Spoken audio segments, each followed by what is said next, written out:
Welcome back to Action for Living. This video is the fifth in a series of 8 that covers the whole Action for Living course as an introduction to acceptance and commitment therapy, or ACT. Act 1 recap. Remember in session 1, the first 2 videos, we discussed how pain is inevitable and is part of life, and how suffering is optional. When we say suffering is optional, we're not suggesting that you've been choosing to suffer. We know that you're doing your best to cope with the situation in the best way that you know how. We talked about the struggle switch and how, when this is switched on, it actually amplifies the pain we're experiencing. Instead, ACT teaches us that we can learn skills to reduce our suffering and make different choices to help with this. We also discussed the important underpinnings of ACT, values that motivate us to reach our goals and live meaningful lives, and increasing flexibility by exploring more choices, strategies, and options. In Act 2, we focused on moving from fear to dare and from avoiding to accepting discomfort. In Act 2, the third and fourth videos, we discussed the role of avoidance. Remember, avoidance provides short-term relief, however it prolongs the problem in the long term. Our efforts to deliberately avoid unwanted feelings and thoughts are likely to backfire. Quick fixes can feel helpful in the short term, but they can have side effects and long-term implications. Acceptance then is the opposite of avoidance. It's the feeling, making room for and experiencing whatever it is.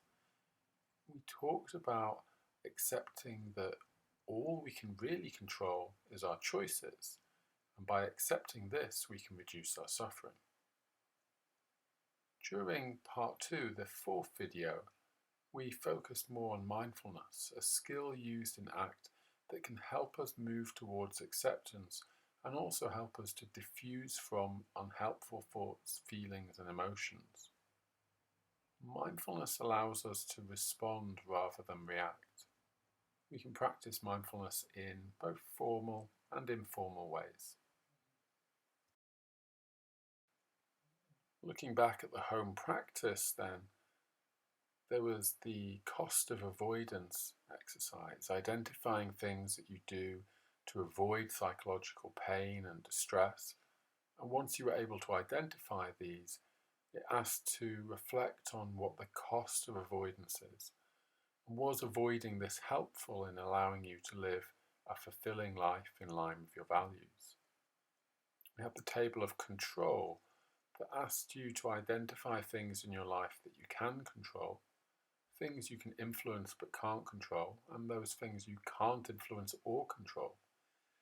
This exercise aimed to demonstrate how all we have control over is our choices about how we behave or respond, and how efforts to control often increase our suffering. We had some mindfulness exercises which we would encourage you to keep practicing. Formal mindfulness exercises such as breathing exercises or the 5 things that you notice, and the informal mindfulness of morning routine while doing the dishes, things like that. We had the values bullseye. It's all about identifying and thinking about whether you're living in accordance with your values. I hope you are able to reflect on the different sections of the bullseye and notice areas of your life where you may not currently be living in line with your values. Finally, increasing flexibility is all about attempting daring actions to increase your flexibility, such as talking to a stranger while maintaining social distancing. Were you able to notice the thoughts and feelings before, during, and after? And rather than become fused with those thoughts, were you able to simply start to observe them, notice them, and let them pass by.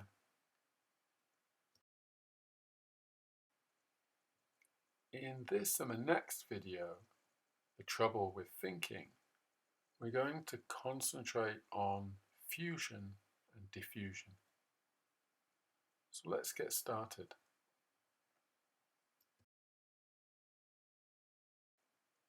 In this first video that makes up the first half of the third act session, we're going to be looking at how our minds work, the automatic nature of our minds, and also the role of language in this. We'll also be gaining a fuller understanding of what we mean when we talk about fusing with our thoughts.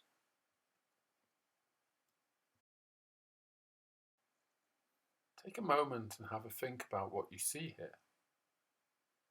A young woman? An old woman? Things aren't always what we first think that they are, and by taking a step back, we can often see things from a different perspective.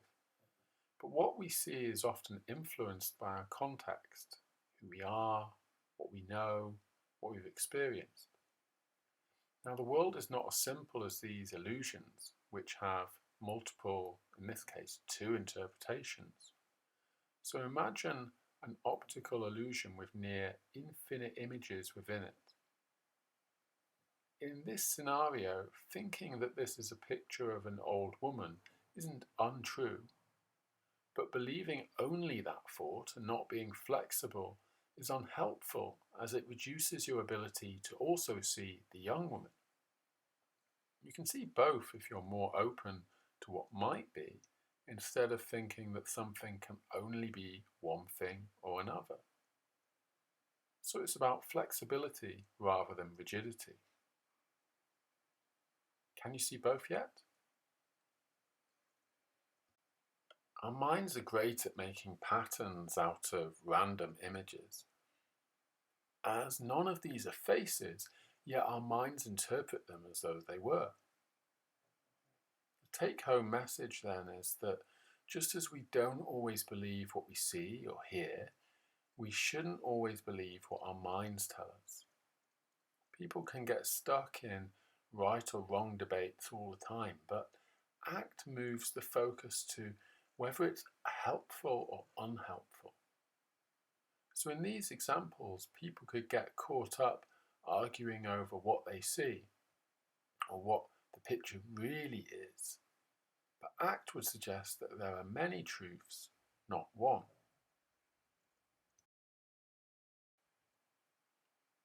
Today's video will be focusing on moving from fusion to diffusion of the fear to dare acronym.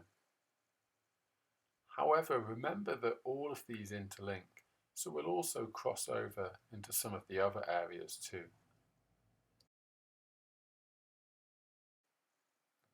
So let's talk about how the mind works. When the next image appears, please notice what pops into your head.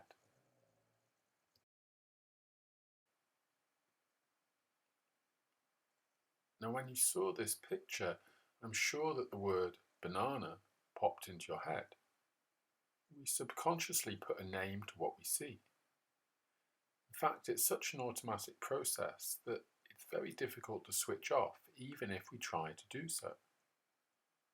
When I show the next image, try not to think of any word related to what you see.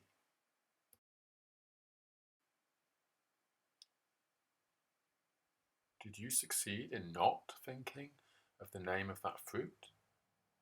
Probably not, but if you did you also manage to not think of anything related to it?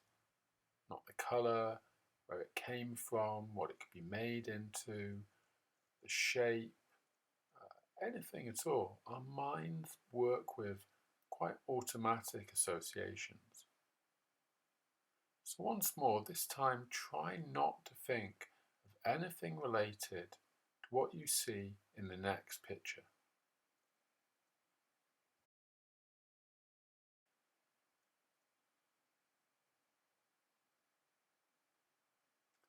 Okay, so that one wasn't a picture.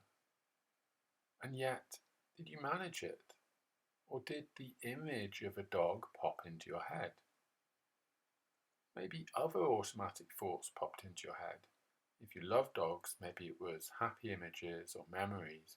If you dislike them, maybe unpleasant or even fearful thoughts. Can you see how the same word or image can have lots of different associations? Now, these are simple images, and we aren't playing down any of the difficult thoughts you're experiencing, but these are ways of safely explaining the concepts. But imagine the same effect taking place with more everyday scenarios. For example, you see someone yawn and you automatically think, oh, they're bored. Or someone doesn't say hi when you walk past and you automatically think, I've done something wrong. So in the process of linking images and words in either direction is a natural mental process. For human beings who have learned language, there's a link between the word and the image, so it's difficult for us to have one in mind without the other being there too. When you're teaching children language, you often use images and pictures, maybe like in a picture book, to learn different animals, for example, a cat or a dog or a cow and so on. And often it's about developing the associations between the picture, the word, maybe even the sound it makes. Words can lead automatically to other words too. So, Mary had a little lamb once upon a time. And what about these? Notice how quickly our minds generate an answer for the missing word. For most of us, it's automatic.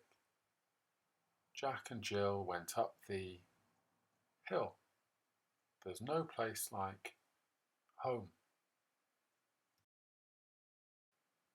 The strong urge to complete the sentence, Jack and Jill went up the hill, comes from the fact that the word sequence is, for many of us, so familiar. Trying to complete something familiar with something different can feel odd.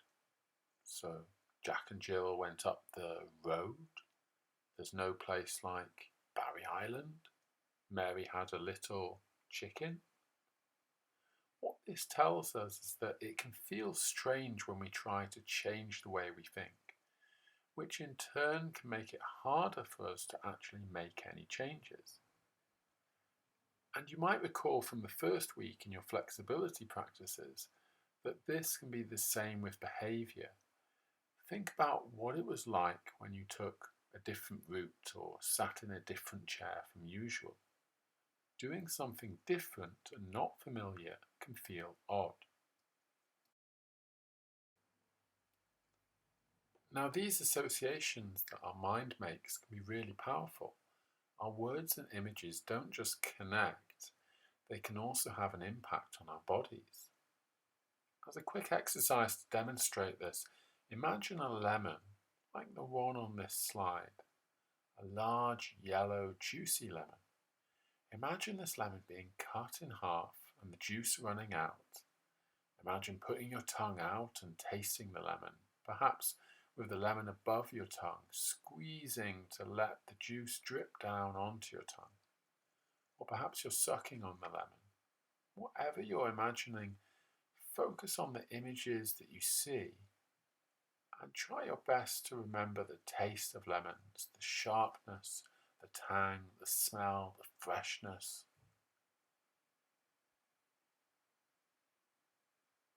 Now it's likely you had slightly different mental images running through your mind, and that from these you perhaps began to salivate. Even though the lemon was imaginary, the saliva is real, as is any sense of hunger or thirst you might now be experiencing. Think about what this means. With just a few words, I was able to make you salivate. With just a few mental images, you were able to induce a sense of hunger or thirst. So our thoughts really can trigger biological responses. In a similar way, imagine you're taking some exercise and you're hungry. You walk past a bus stop and notice an advert for your favourite food, maybe a food that you haven't been able to get during lockdown.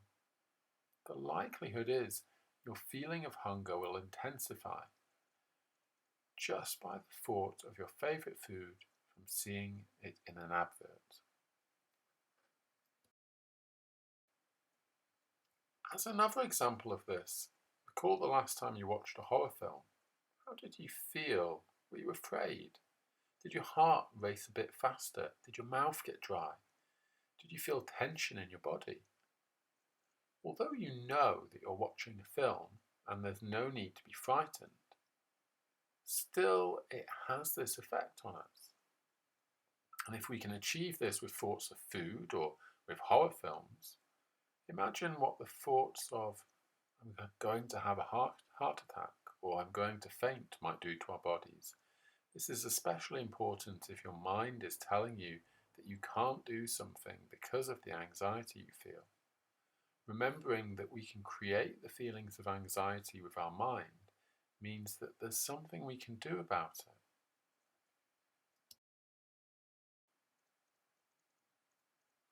So our minds automatically make these connections in terms of images or words. And we do this because our minds love to categorize the world around us. We compare and contrast information that our mind is processing, and we automatically break the world down into what is factual and measurable, and then build relationships between the information through comparisons and categorizations. For example, as the slide suggests, we might label and compare apples and oranges, but categorize both under fruit. So we live in a world of relations. Breakfast coming before lunch, watermelon being bigger than an apple, a nice lolly cooler than a strawberry, this chair over here and the piano over there. With language, we compare and contrast information and build relations and associations. This can be really helpful, but it's also important to notice when it becomes unhelpful. Look at these sentences and notice the impact the word but has on each of them. He's a good kid, but he's always coming home in a police car. She tries to be a good mother, but her children are always causing trouble. It completely negates everything that comes before it, so he's no longer a good kid, he's the bad one coming home in the police car. She's no longer a good mother, she's the bad one for having children who cause trouble, and so forth. Simply by changing this word, though, we can change how we understand the whole sentence. So by simply changing but and, how do we now feel about these people? Is it easier to see him as a good kid? To see her as a good mother? Maybe you could try this with yourself. How many of you have thought over the last few weeks, I'd like to speak to my family more, but it's really hard. I want to go for a walk, but I'm really tired. Does it feel different if you try thinking, I'd like to speak to my family more, and it's really hard. I want to go for a walk, and I'm really tired.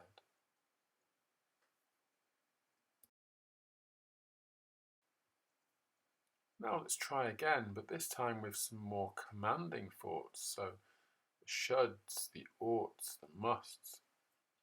I should be more confident when socialising. I should get a good grade for my coursework. I shouldn't feel so sad all the time. I should eat more healthily.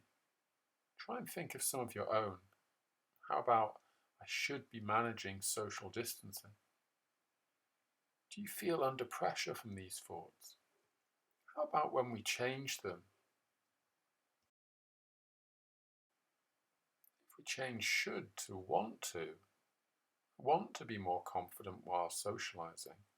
I want to get a good grade for my coursework. I don't want to feel so sad all the time. I want to eat more healthily. What about now? Do they still feel pressurizing, or do they feel like something else? Does "I want to manage social distancing" feel any different? Altering our shoulds or musts can be a really good way of helping us explore our values too, to feel more connected with the decisions we make. So saying "I should be a better mother" feels very different to "I want to be a better mother."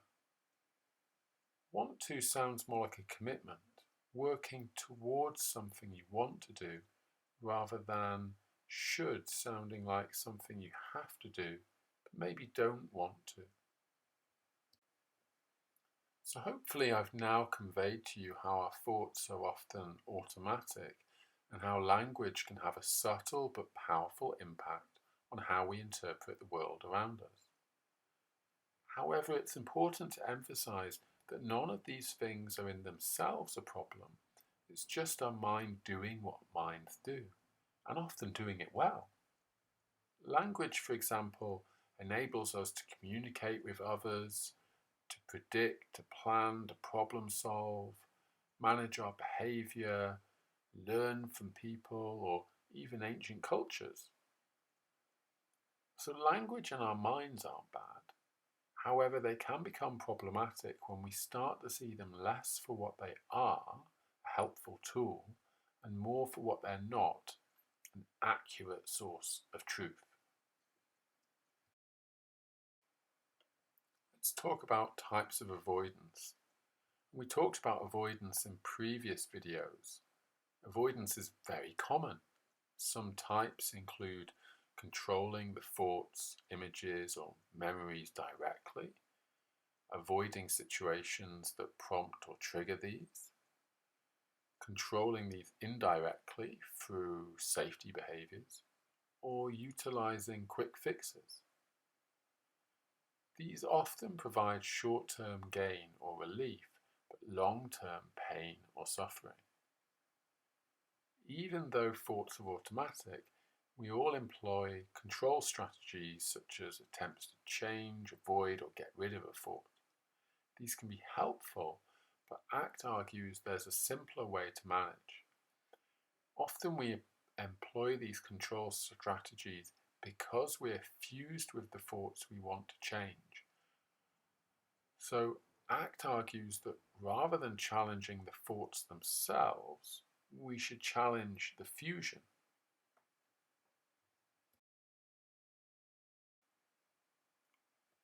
So when an unwanted or distressing thought, image, or memory pops into our head, our problem-solving mind kicks in and we try to get rid of it, or we try to suppress it. And we can do this together now. Just for the next 10 seconds, I'd like you to not think of a purple elephant.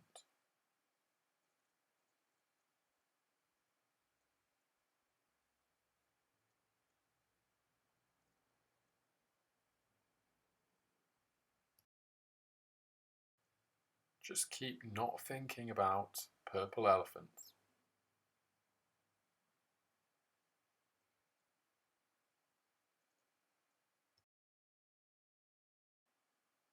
So did you succeed?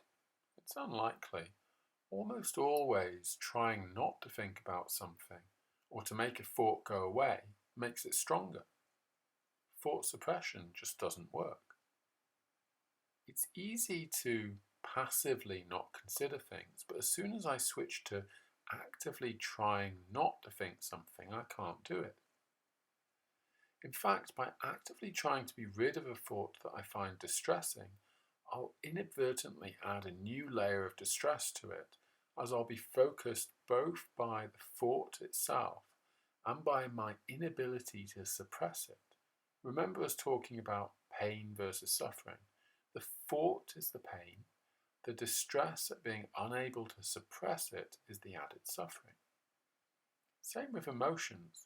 If we're trying to avoid feeling a certain way, say anxious, then we have to be hypervigilant for anything that might be related to us feeling that way, And so we end up focusing on things we would normally not notice or ignore, and thus we increase the likelihood of feeling anxious.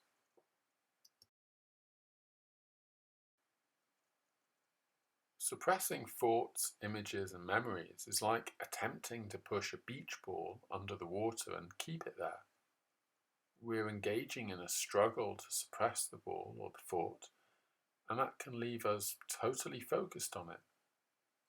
This gives us a lesser ability to focus on the rest of our lives, and oftentimes the beach ball or the thought just bounces back at us with a vengeance.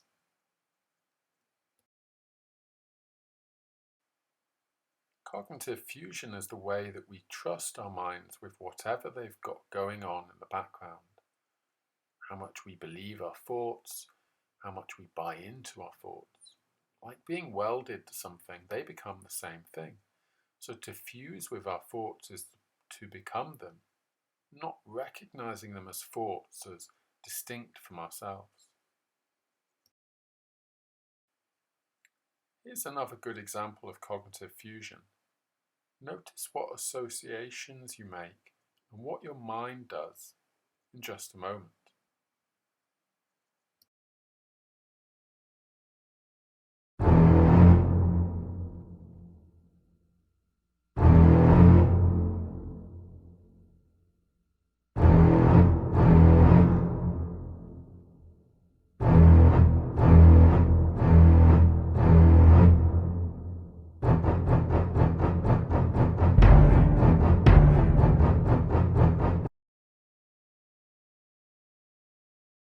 For a lot of us, we hold certain associations and meanings with this music.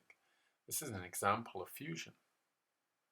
For those people who did not react or had different reactions, it's likely because they've never heard of or saw the film. They're not fused with the idea that the theme song represents something scary, dangerous, or foreboding. Now let's have another song, and again I'd like you to notice what associations you make and what your mind does.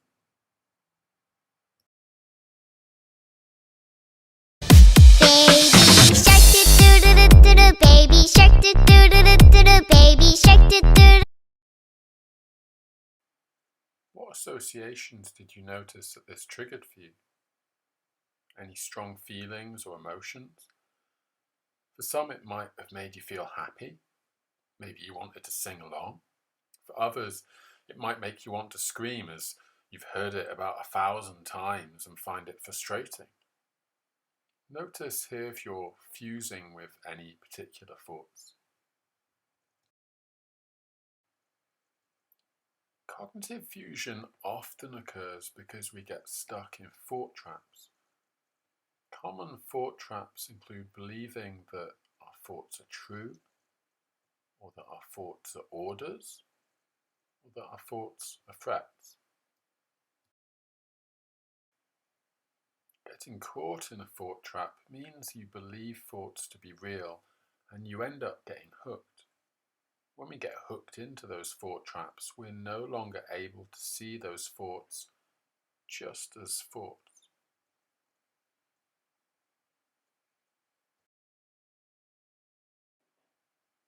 We should be skeptical about what our mind is telling us, but we tend to believe our mind even when it presents us with ideas that are clearly exaggerated, ridiculous, overcritical, or just plain fantasy. These are some examples of thoughts that people tend to fuse with, being overcritical, exaggerated, and often not true reflections of reality. If you really believe and fuse with thoughts such as these, they're inevitably going to affect your mood and be unhelpful. Believing such ideas can make us feel frightened, disappointed, angry, miserable, ashamed, or disgusted.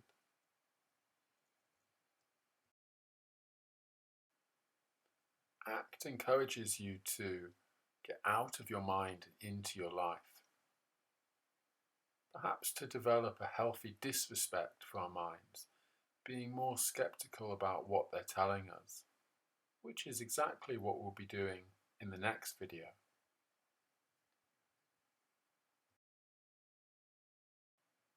And that's the end of this video. Thanks for watching. The next one will be looking more at practical ways we can move away from being fused from unhelpful thoughts and feelings and to dare to change.